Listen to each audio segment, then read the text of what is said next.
My name is Anya Matheson. I'm a second-year university student. I play women's rugby sevens here at UFV, and today I'd just like to kind of share my mental health journey, my story.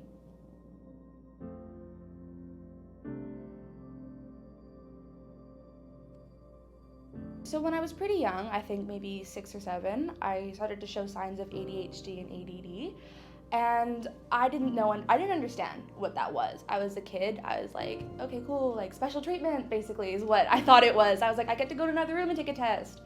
But I just couldn't focus, and it kind of didn't really bother me when I was a kid. But then my parents started to treat it like it was a problem. And that's when I kind of understood that, oh, there's something wrong. And then therefore I started to treat it like it was something wrong. I was like, I can't focus. Oh no, I have to take medication. Oh no, like what's wrong with me? And then as I got to a teenager kind of point of view, I started with the anxiety and the depression, which like came together as a combo, and it just hit you right on, and it was like, this is awful. You know, my depression was kind of like, oh, you suck. And my anxiety was like, everyone else thinks you suck. And I'm like, I guess I just suck then. I also then felt like with depression and anxiety too, at that age, that I was the only one. I was like, everyone else seems happy, so it just must be me. And I know that now that that's not true, but when I was that age, I was like, oh, I'm the only one going through this, so that must mean I'm weird. And that's why I tried to, like, commit suicide so many times, because it was like, I'm the problem. No one else is the problem, just me.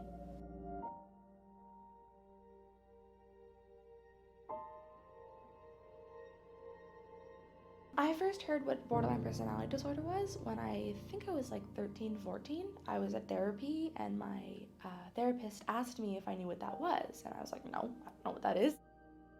The best way I can, I think, explain borderline personality disorder from my own experience is that it's an out-of-body experience. Like, you are taken out of your body and you're watching yourself kind of get angry at someone, or be super emotional and just have these emotional fits, and you're watching that and you're like, oh my god, like I know what I'm doing wrong, and I'm so sorry that this is happening. I can't control it. It got to the point where like I couldn't leave my house. I didn't want to go to school. I didn't want to do anything. I was like, anxiety is just, oh, I'm safe in my home, but then I'm also not safe from myself, but I'm still like, I'm safe here. And that just got so bad that my parents were like, you need therapy, basically. So they took me to all sorts of therapists, all sorts of counselors, psychologists, you name it. Because before I was diagnosed with it, it was like the most intense emotions I've ever felt, because one minute it's like you're completely happy, you're really fine, and then something so neutral happens that it changes your mood and you're like completely mad or sad. And that really like messed up my relationships with my parents, with my friends, because they had to walk on eggshells around me. And I was frustrated with myself because I'm like, I'm so sorry that this is happening. I can't control it, but I wish that I could. I was a mess for a really long time. I was unmedicated. I didn't have therapy because I thought that I could handle it.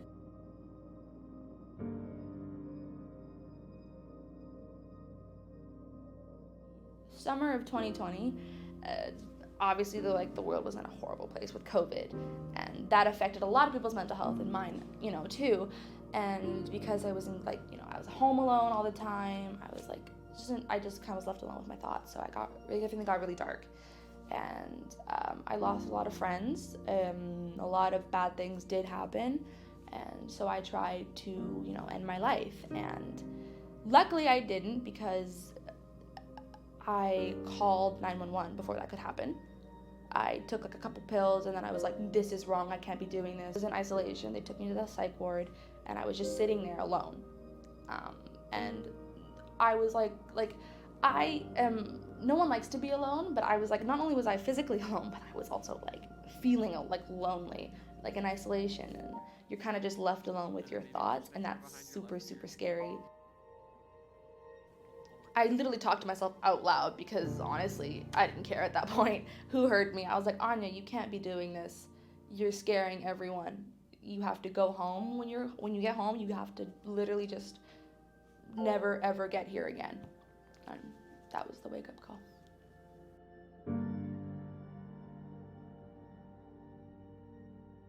At that hospital, when I talked to the psychiatrist, when he asked me if I had any questions for him, I was like, I really need new medication.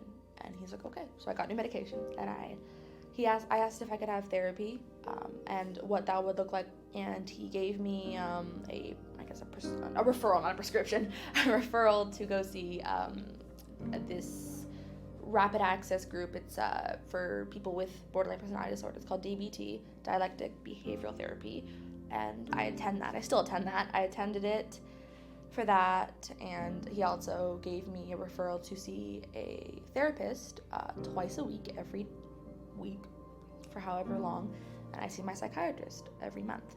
And I continue with that. The difference between that person that I was before the hospital and after the hospital was, like, before the hospital, no motivation. I didn't want help. Even if I did want help, I didn't go out and get it. And then after the hospital, every day I attended therapy. Every day I took my medication because I really, really wanted to change. I focus more on self-care now. Self-care for me is just being more mindful. For me personally, like, not for everyone, just for me, it's just being more mindful, like, in the moment. Because with my anxiety, it was kind of like I'd be brushing my teeth and thinking about something else, worrying about something else. With being mindful, I'm like, nope, I'm brushing my teeth, and that's all that I'm doing right now. And another thing that I do also is just, like, take care of myself and kind of notice when I need a break.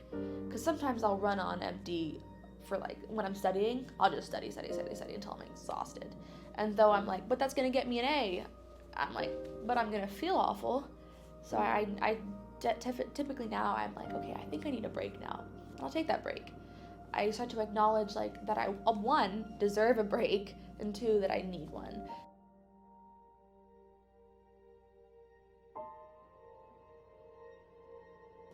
You know, for self-care and what I do to take care of myself and take care of my mental health and kind of cope in a way is with art. You know, in the moments where all this negativity is kind of circling around me and I feel like I'm just gonna wallow, instead I pick up a paintbrush and I just put it out there on a canvas or on a wall or whatever, because in my mind I'm like, I'm taking something super, super negative, super, super scary, and I'm making something positive from it.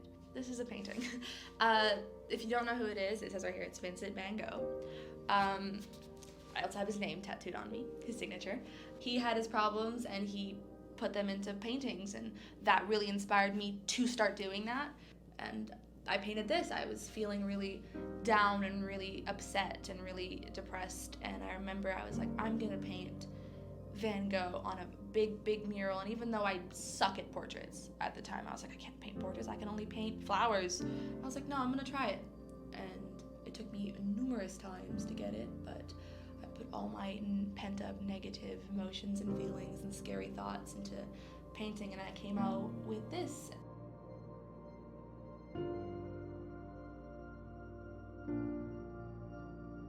Yeah, it's so weird. I don't really understand why there is a stigma about mental health, especially now. Like, I can understand why there would be years ago, you know, but now, especially because, you know, anxiety and depression are so common.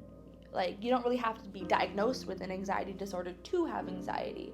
A lot of, you know, especially my generation too, like, just, there's so much depression and anxiety, and it tends to make you feel alone.